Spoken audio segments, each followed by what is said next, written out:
All right, people, what it is, it's your boy Yu-Gi-Oh. We are back with another deck profile, and this time I have my top two deck profile from playing this last Friday, the Maliss.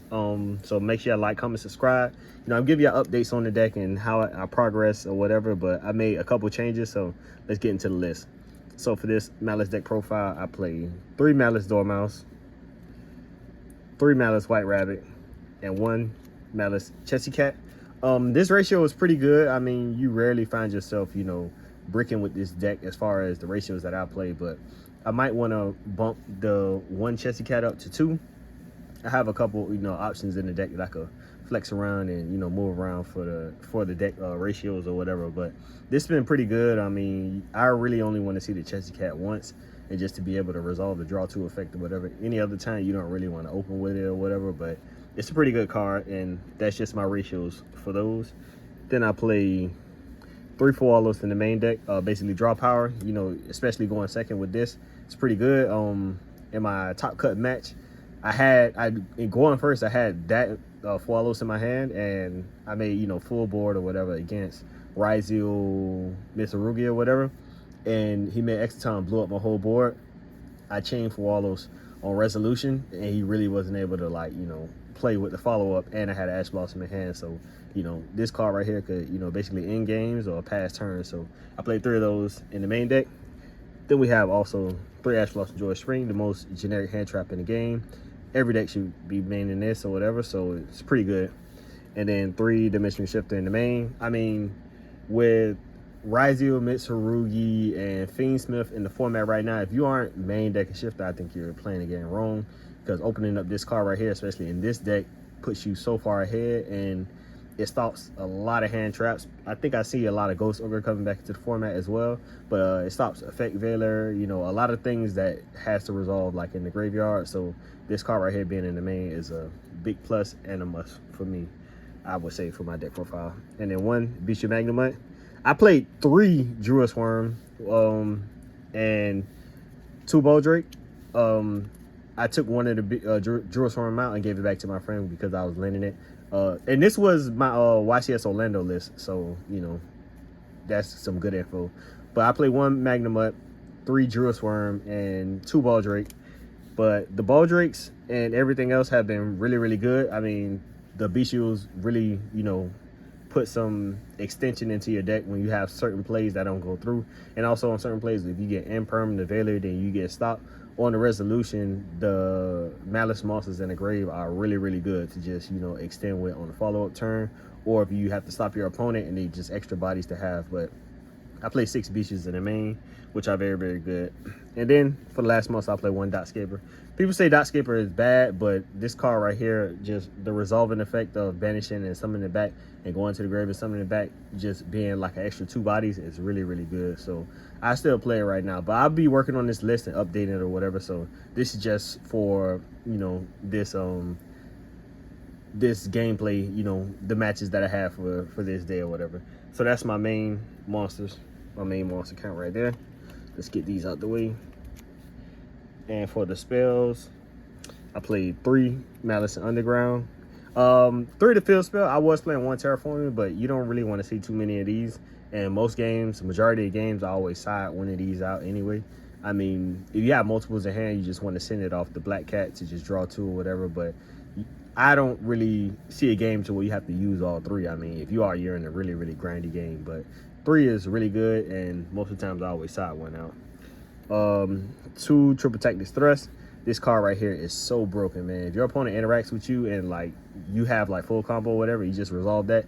You can just look at the hand, draw 2 cards. But looking at the hand and, like, just knowing how to play around certain things, this card right here is just, like, hands down maybe one of the best cards in the deck outside of, like, you know, the Malice stuff. But this or Shifter, maybe one of the best cards in the deck. And then I play 2 Triple Tactics Thrust. This card right here is really, really good. I play a lot of powerful traps that you could set, even in my side deck, which you'll see later. But 2 Thrust is really, really good. If your opponent even lances you or whatever, like in my deck, I play Impulse. You could set Impulse, or you could set a lot of side deck cards that you have, and, you know, basically just seal the deal from there. So the Triple Tactics package is really, really good. And I play 2 and 2. I play 2 Allure Darkness. Sometimes you draw certain hands to where you have so much gas that even just drawing another 2 just basically puts you so far ahead of your opponent.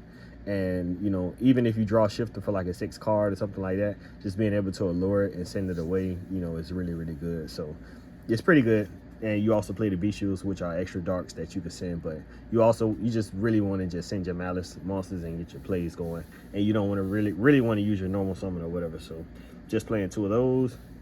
And I play 1 card by the grave. I moved this card from my side deck to my main because with the Fiendsmith stuff still around, and, you know, a lot of other decks, you really want to be able to open call by and just get any, you know, pesky problems out the way, and just, you know, be able to have some defensive cards to let your plays go through. So 1 call by in the main is really, really good. And then I play the 1 of Gold Sark. Basically, this is a starter. You have to play this. I mean, you get your plays going without using your normal summon, which is really, really good. 1 Gold Sark in the main deck. Let's get these out the way. And for the traps, I play 3 Dominus per Dominus Impulse. I picked these up for YCS Orlando. This card is definitely needed in the deck. I was siding it, but I moved it to the main deck. So 3 of these are really, really good. If the effect resolves and, you know, everything goes through, especially if you have another trap in the grave and you could destroy, you know, whichever card that would summon another card out, this card is really, really plus. And also setting it isn't too bad either. Like setting it off thrust or whatever, this card right here is basically, you know, a good stopper to, you know, end games, or, you know, stop any extension your opponent may have. And then also 3 Infinite Impermanence. This is like a main deck staple that you have to play or whatever. So, you know, it is what it is. Just like Ash Blossom Joy Spring, this game's been around. This card has been around in the game for a good little minute. And then I play 1 GWC, 1 MTP07, and 1 TB11. You have to play these 3 cards. You always start off with, you know, well, you don't always start off, but a lot of people have been starting off with the GWC now.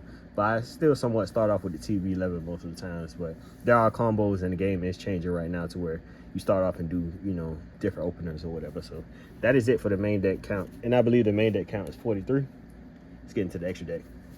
Extra deck, I play 1 Lingaribo. Basically, you link off your Malice monster, special summon this, and if they have like an Imperm or whatever, you could just play around that and then use a Bystial to banish the Malice monster, summon it back, and then get your plays going. So this is basically just to play around, you know, a lot of traps, or just have like a link 1 if you're on the shifter to get your Malice monsters in the grave and get another body back. And then we play 1 Link Decoder. This card right here is, you know, kind of broken. I mean, it gives you certain plays that you really wouldn't have with just your regular, you know, Cyberse monsters. So this will come back if you would special summon a monster with 23 higher attack, and it just comes back as an extra body, which gets you into your Link 4 plays, which is really, really good. 1 Link Spider in case you get nipped. You know, a lot of people play around there, but whatever. But I think this card is very, very necessary in case you get greedy and you end on a token. You can just link it off and then have another Cyberse monster, and then basically just keep playing from there with the field spells. 1 IP Masquerena. This is very, very powerful, especially with certain plays that you could, you know, you could hop into Link 4s, you know, Link 3s, anything like that. So this card right here is very, very tricky to play around if you make this, and your opponent will have to play around it. 1 Splash Mage. This is for, you know, continuation if you get nipped, or you really don't want to start with this. You want to start off with the Haggard Lizardos. You also start your plays with the Haggard Lizardos, and then on the follow-up you can use Splash Mage. But Splash Mage is very powerful. Haggard Lizardos is very, very powerful too to get your plays started and going. 1 SP Little Knight. This card right here was once one of the best cards in Yu-Gi-Oh, but it still is right now, being a Link 2 and being able to banish something in the grave. And also, if your opponent has any plays, you can just interact and banish, you know, 2 monsters on the field, 1 on your side and 1 on theirs, which is really, really good. 1 Red Ransom, 1 Cryptor, and 1 White Binder. So the Red Ransom is really good to just search the field spell, and also you can switch the attack and defense of your opponent monsters. Like, people overlook that effect a lot, but that effect comes up a lot, especially if your opponent like has a Nibiru on the field or whatever. If you have something just pointing a Red Ransom, like, it just makes it 600 attack, which is very, very crazy. And the Cryptor could also just end games on its own. The non-target banish is very, very good, and being able to banish yourself to come back with 5,000 attacks. I played 1 game against a different Rising of Mitsurugi, and I had access code, which they veilered, and it was at 23, and the Crypto was at 5,000, and he just couldn't get over my crypto, which was very, very good in the game. And white binder, a lot of people are trying to like call by the grave my white binder, but if you have a Bystial in hand, always keep a Bystial in hand for like, you know, plays to where you could just counteract their defensive plays or whatever. And I was able to continue my my plays in my top 4 match against the YUGIOH Mitsurugi. So, you know, Bystials are very, very powerful, and you should keep them in hand for offensive and defensive plays as well. I still play the one Firewall Dragon. I like ending on the Firewall, being able to bounce something, whatever, you know, which is very, very, it's a interruption, but it's not a destruction interruption, which causes, you know, some things to end up in the graveyard or whatever, or, you know, certain extra deck monsters just bounce back to the extra deck and you just get rid of it. Like in general, like just being able to just not destroy something and have it in the graveyard, or just like lingering around, being able to just bounce it back to the extra deck is really, really good. Being able to bounce something back to hand is really, really good. Then I played the one Nightmare Griffin, and then the one the bow. I pulled the bow on entry, but I already had this one right here. But this combo right here is really, really good. I haven't really did it too much. I don't think I really need to do it, but this is the best combo to end on, the best end board with the Griffin and a bow. And a bow is very, very powerful, being able to destroy a card, you know, on the field, which is really, really good. And then you have the one access code talker, which ends games, and you basically banish Maliss monsters and bring them back or whatever. So this is a game ender right here. And then I have the one superstar Slayer Typhon in the main deck. I keep this one in the main deck because certain games, your opponent just like full combos, and then you just have your Maliss monsters are so small, but being able to just put this on board, especially with detonator in the format, just bounce the detonator attack over something, and then, you know, you have your traps or, you know, any other powerful spells like triple tactics talents or something like that, and you could just be able to take over games like that. But this card right here is very, very powerful. I main deck it, and I'll show you why I main deck it in a second. But that is it for the extra deck. Okay, and the side deck, I play 3 Droller Lockbird with the Mitsurugi stuff out and YUGIOH or whatever. This card right here is basically turn, and then, you know, they search one, and then they won't be able to have like 2-3 searches in a turn, which stops their follow-up. And basically with your Maliss board, if you go first, or even just having this going second, you can play through a lot of things. So Droller is really, really good. Then I play 2 Ultimate Slayer and 1 Aggregator in the side.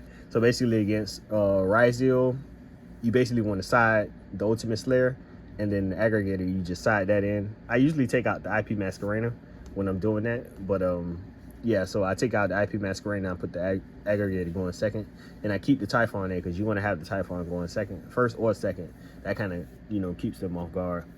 Then you play 3 Artifact Lancey for the mirror match. Artifact Lancey is probably the #1 card that's in everybody's side deck, so you have to play 3 of them, and this basically stops the Maliss matchup.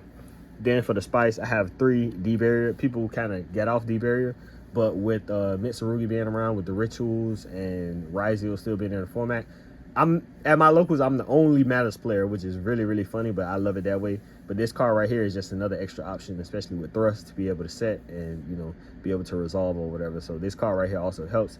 And, you know, people say, oh, it's not relevant to, you know, call XYZ or whatever, but if you're playing against a YUGIOH player and they, you know, could be able to make Exciton, like, that is just one option, that is one less option for them to have. So being able to call XC and just let them go into Fiendsmith stuff is really, really good. I mean, the Maliss stuff alone could just solo the Fiendsmith stuff. So D-Berry is a really, really good option with the Triple Tactics package.